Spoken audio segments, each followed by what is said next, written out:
The number one ethical issue in this area, I think, is deployment governance.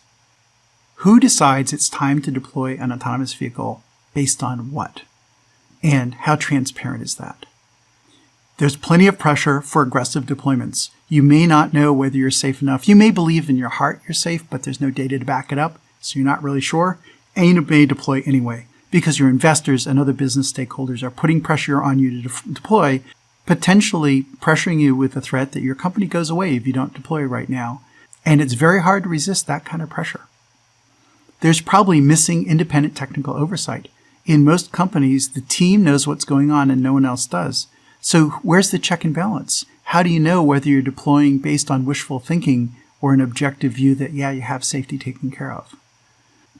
An ethical deployment should address whether or not you've disclosed publicly how safe you think you're going to be. And if you're going to be more dangerous than a human driver, you should disclose that and explain why that's okay. Maybe it's okay because you've closed off the road and you're making sure there's no innocent bystanders during your test area. Maybe people are okay with that, but you need to be transparent. You can't just say we're really safe and not even know if you're safe or not. You need to include stakeholder concerns. There's stakeholders other than the companies and the economic development folks in the local government. The other folks sharing the road are definitely stakeholders, and they're being put at risk by these deployments. You need to be transparent about your data and your processes. How safe are you? How many crashes are you really having? How many of the crashes were because your safety drivers were not paying attention as they should have been?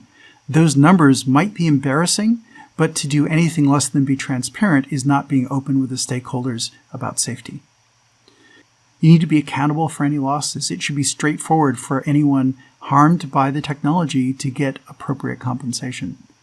And you need to be non-discriminatory in the operational concept. There are a lot of the ways this goes that are a whole nother talk, but it's easy for the technology to be based on biased training data that puts some groups at a disadvantage, or to have operational concepts that put some segments of the population at more risk than others.